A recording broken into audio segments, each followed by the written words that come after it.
고통과 아픔이 있기에, 죽음이 있기에 다시 산 그 부활이 더욱더 값진 것입니다.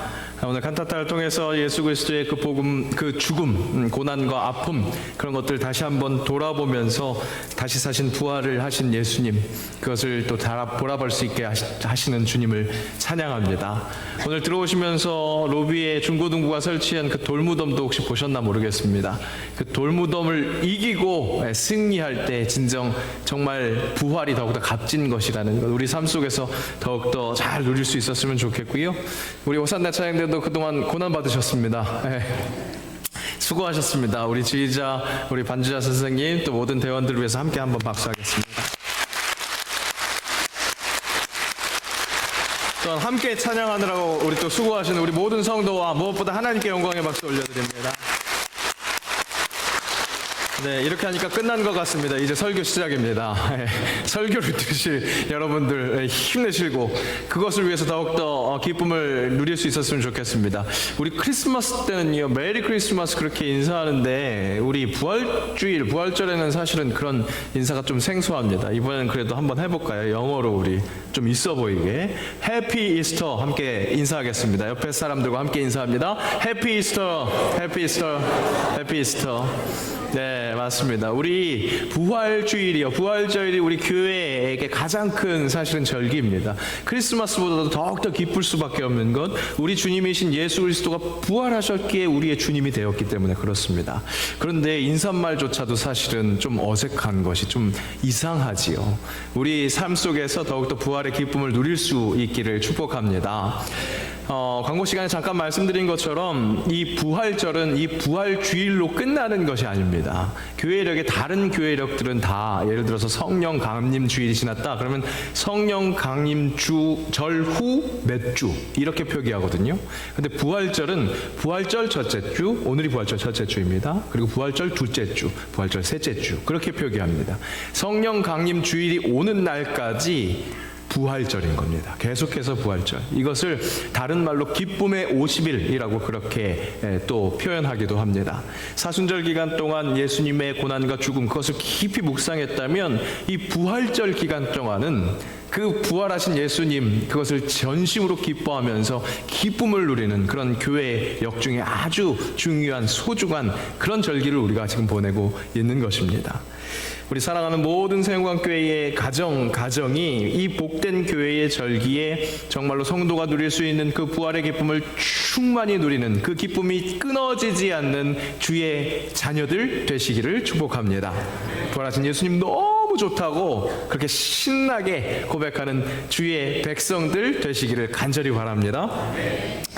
난 예수가 좋다오, 난 예수님 좋습니다. 주를 사랑한다던 베드로 고백처럼 난 예수를 사랑한다오. 이런 고백이 우리 삶에 넘쳐 흐를 수 있기를 축복합니다. 저도 나이가 먹는지 이런 구수한 고백들이 점점 더 좋아지더라고요. 그런데 이게 구수해서 좋은 것이 아니라 진짜 내가 너무나 좋아하는 예수님, 그분이 너무 매력적이잖아요. 보면 볼수록 매력적이잖아요. 그야말로 볼매, 그건 사람한테 붙일 말이 아니라 우리 예수님께 붙일 말씀입니다. 우리 예수님 얼마나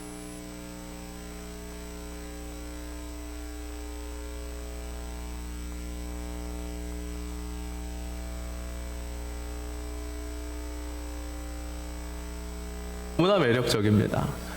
요즘에 세상은 직관적인 것을 추구합니다. 한눈에 딱 봤을 때 딱 들어오는 것, 뭔가 느낌이 필이 확 오는 것, 그런 것을 좋아합니다. 그런 것을 트렌드라고 이야기합니다. 하지만 한눈에 알아차릴 수 없는 우리 예수님, 그 예수님이 확실히 매력적이십니다. 세상의 다른 것과는 비교할 수 없는 그 매력을 가지고 계신다는 거죠. 감춰진 매력, 보기와 다른 면이 있을 때 더욱더 매력을 느끼게 되잖아요. 우리도 세상 살아가면서 다른 사람들을 이렇게 볼 때 저 사람에게 저런 면이 있었어? 그런 것을 발견할 때 그렇게 더욱더 매력을 느끼고 또 마음을 주게 되지 않습니까? 정말 약한 존재인 줄만 알았었던 예수님이셨습니다. 십자가상에 우리 칸타타 들은 것처럼 아무 힘 없이 그저 어린 양의 모습으로 죽어가기만 했습니다. 하지만 그랬던 예수님이 이 세상 어떤 사람도 이겨낼 수 없는 그 이김, 승리를 쟁취하셨습니다. 강인함을 가지고 있으셨습니다. 다름 아닌 죽음을 이기신 것이죠. 그래서 기독교 영성가 C.S. 루이스는 오직 예수님만이 유일한 현실주의자이다, 그렇게 이야기합니다. 많은 사람들은 죽음 앞에서 회피합니다. 도망갑니다. 아니면 죽음으로 인해서 정말로 영원한 패배, 거기에 머무르고 맙니다. 하지만 우리 예수님은 어떠셨습니까? 죽음을 그야말로 브레이크트루, 돌파하셨습니다. 그 누구도 할 수 없는 그 죽음을 돌파하셔서 다시 살아나신 분, 무덤에서 살아나셨네, 그렇게 찬양받기에 합당하신 분으로, 우리의 구세주로 주님이 되셨던 겁니다. 예수님께서 이 땅에 오셨던 것부터 독특합니다. 참 하나님이십니다. 그런데 그분이 참 인간이 되셔서 우리와 똑같은 몸을 입고 이 땅에 오셨습니다. 우리의 고통과 아픔, 그것을 함께 공유하셨습니다. 이 어둠의 세계에 빛으로 오셨습니다. 그 빛은 다름 아닌 여호와의 영광입니다. 오늘 말씀은 우리에게 명령합니다. 일어나라, 빛을 발하라. 이는 내 빛이 이르렀고 여호와의 영광이 내 위에 임하였음이니라. 여호와의 영광, 예수 그리스도가 이 땅에 오셨습니다. 그런데 엄청난 빛인데 세상은 그를 알아보지 못합니다. 빛이 어둠에 비치되 어둠이 깨닫지 못하더니, 아마도 하늘과 땅을 가로막고 있는 공중권세 잡은 자, 그의 어둠의 지배 아래에 있었기 때문에 그 빛을 깨닫지 못했던 것 같습니다. 하지만 분명한 것, 그 어둠으로 장악된, 마치 중간에 막을 친 것 같은 그런 세력이 뒤덮고 있었지만 그 위에서 계속해서 빛은 비치고 있었습니다. 그리고 마침내 예수 그리스도가 우리와 같은 몸을 입고 오셔서 그 천장을 뚫고 브레이크로 돌파하셔서 그 빛이 우리에게 들어왔습니다. 분명 어둠이 캄캄했을 때와 다르게 사물을 볼 수 있고 무엇을 분간할 수 있는 그런 환경이 되었습니다. 다만 그 빛으로 나아올 때 그 빛을 오롯이 받는 사람만이 그 은혜를 온전히 누릴 수 있고 제대로 회복될 수 있을 터인데, 세상은 자꾸 그 빛을 멀리하려 합니다. 그 이유는 이렇습니다. 그 정죄는 이것이니 곧 빛이 세상에 왔을 때 사람들이 자기 행위가 악함으로 빛보다 어둠을 더 사랑한 것이 니라. 악을 행하는 자마다 빛을 미워하며 빛으로 오지 아니하냐니 이는 그 행위가 드러날까 하며, 자기의 행위로 말미암아 그 죄가 너무나 여실히 드러날 것 같은 그 두려움 속에서 빛을 피하다가 결국에는 그 빛이 들어오는 구멍마저도 막으려고 하는 것이 이 세상입니다. 그렇게 어둠 속에 계속해서 남아있으려고 하는 이 세상 속에서 우리의 위에 비추인 빛, 그것을 오롯이 받고 있는, 그 빛을 피할 것이 아니라 그 빛으로 나아올 때 내 죄의 문제를 대신 해결하신 예수 그리스도의 은혜 안에 있는 것이구나, 그 빛이 생명이구나, 그런 것을 깨달은 우리 빛의 자녀들은 어떻게 해야 하겠습니까? 그 십자가에서 대속의 은혜로 살 수 있다는 것을 깨달은 우리 빛의 자녀들은 우리는 어떻게 해야겠습니까? 바로 그 빛을 투영시켜야 하겠습니다. 그 빛이 나를 비춰서 반사돼서 많은 세상에게 비춰질 수 있는 것, 그것을 기대해야 하겠습니다. 진리를 따르는 자는 빛으로 오나니 이는 그 행위가 하나님 안에서 행한 것임을 나타내려 함이라 하시니라. 빛의 자녀들의 행위는 우리의 행위가 아닙니다. 하나님의 뜻이 드러나는 행위이기에 빛으로 나와서 그 빛이 나를 제대로 통과해서 그 빛으로 말미암아 내 주변의 많은 사람들과 함께 그 빛의 영광을 함께 누리는 것, 바로 이것이 우리에게 필요한 믿음의 자세요, 믿음의 삶이요, 진정한 은총을 누리는, 축복을 가득가득 누리는 삶인 줄로 믿습니다.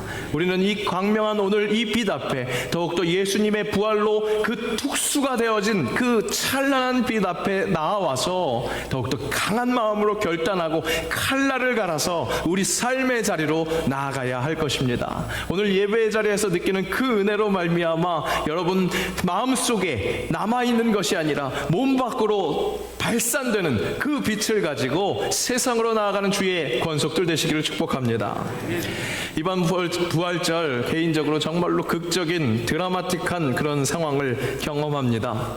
새영광교회 부임하고 어느새 이제 만 1년이 다가오고 있습니다.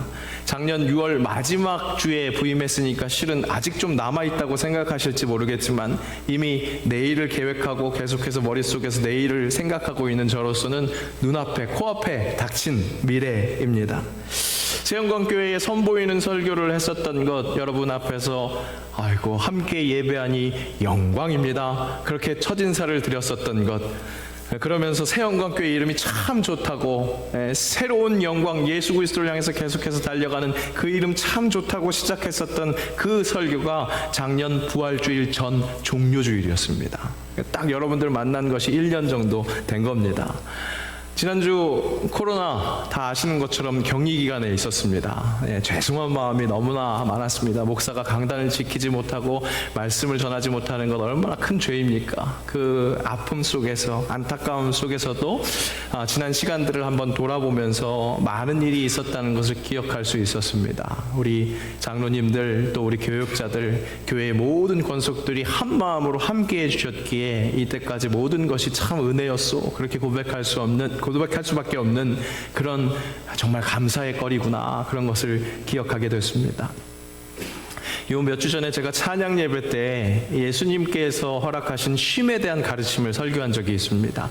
오병이어를 베푸시기 전에 예수님은 실은 예수님의 제자들에게 쉼을 명령했습니다. 전도하러 나갔다가 돌아온 그 제자들에게 분명히 쉼이 필요했기에 쉬라고 명령하셨습니다. 그 쉼을 명령하시면서 세 가지 그 지침을 주셨어요. 그 쉼의 세 가지 요소는 무엇이냐? 첫째, 한적한 곳으로 가라. 한적한 곳으로 가서 둘째, 격리해라. 사람들과 거리를 두고 오직 하나님과 1대1 관계 속에서 회복을 누리는 것이죠. 그리고 셋째, 잠깐 하라고. 쉼을 위해서 우리가 사는 것이 아니라 허락하신 사명을 감당하기 위해서 쉬는 것이기에 바로 그 세 가지 쉼의 지침을 주셨습니다. 그래서 제가 그 말씀을 전하면서 여러분 삶의 자리에 각자 그 여건에 따라서 쉽지 않은 일이겠지만 쉼을 꼭 확보하시라고, 그러면서 그 쉼을 확보하시면서 이 예수님이 가르쳐 주신 이 세 가지 요소를 잘 지켜서 쉬시라, 그렇게 말씀을 드렸습니다. 그 말씀을 전하면서 사실은 그 말씀에 저를 적용시키지는 못했습니다. 감히 제가 어떤 쉬겠다, 한적하게 이렇게 격리해서 쉬겠다 이런 생각을 못한 거죠. 말씀은 전하면서도 저한테는 적용할 생각조차도 못하고 있었던 겁니다.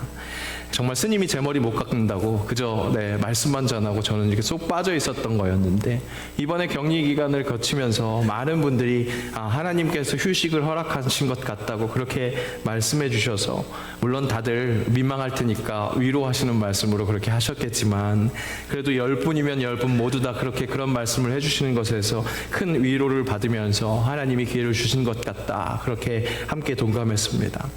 그간 저 스스로 이 정도면 열심히 하고 있는 것이지 그런 생각할 그런 겨를조차도 없었습니다. 그런데 다들 그렇게 위로해 주시는 것을 보면서 그래도 열심히 했나 보다, 그런 위로도 받을 수 있는 그런 시간이었습니다. 증상 때문에 잠을 계속 자게 되고, 그래서 비몽사몽간의 속에서도 기도하면서 지난 날들을 돌아보면서 또 앞으로 가야 할 길은 어떻게 가야 할까, 그렇게 주님께 기도합니다. 그렇게 기도하다가 부임 첫 주 설교 영상을 다시 한번 찾아보게 되었습니다. 불과 채 1년이 되지 않은 시간인데요, 다시 제가 되돌아보니까요, 확실히 패기가 남다르더라고요. 하룻강 아주 법무로 써온 줄 모르는 것 같은 그런 아주 패기로 아주 정말로 은혜로운 말씀을 전했구나. 역시 나는 할 수 있는 것이 아니라 하나님이 하셨구나, 그런 생각을 했습니다. 그러면서 내가 지금 이 쉼의 시간을 허락하시면서 주님께서 주시는 이 메시지는 바로 이것이구나, 이것을 회복해야 되는구나, 그런 것을 다시 한번 느꼈습니다. 패기, 그것을 회복하자고 그런 생각을 주신 것이 아니라요, 그날 허락하신 그 메시지였습니다. 예수를 바라보라. 예수를 바라보자. 믿음의 주요 온전하게 하신 예수를 바라보자. 그분을 기대하고 기도할 때 기적이 일어난다는 사실, 그것을 사모하자.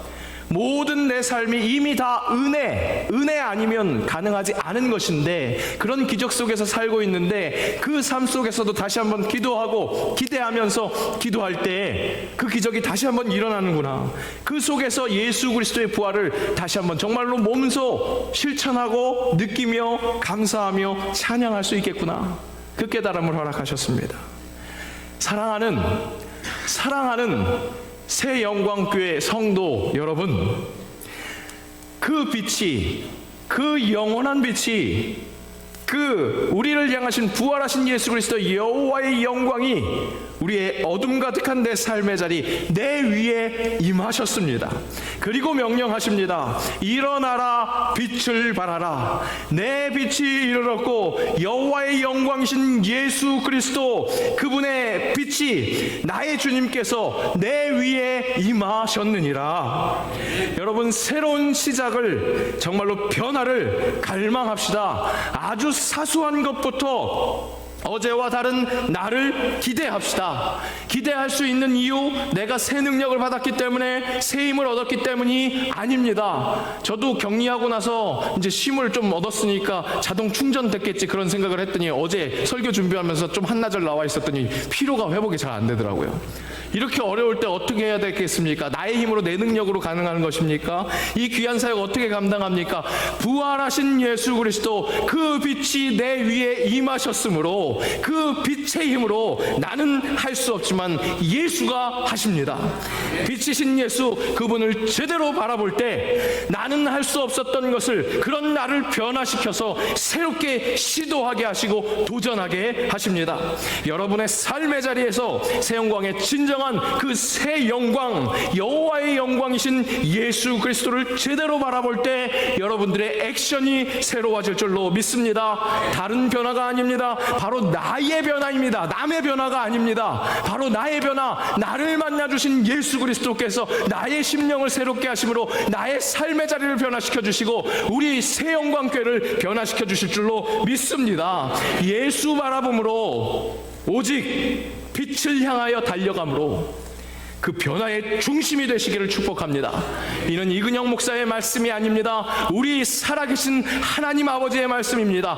오직 여호와께서 내 위에 임하실 것이며 그 영광이 내 위에 나타나리니, 그 어떤 빛과도 비교할 수 없는 여호와의 영광, 부활하신 예수 그리스도의 영광을 품고 세상으로, 나의 삶의 자리로 힘차게 나아가는 주의, 우리 함께 식탁에 둘러 앉았었던 식구들 되시기를 축복합니다.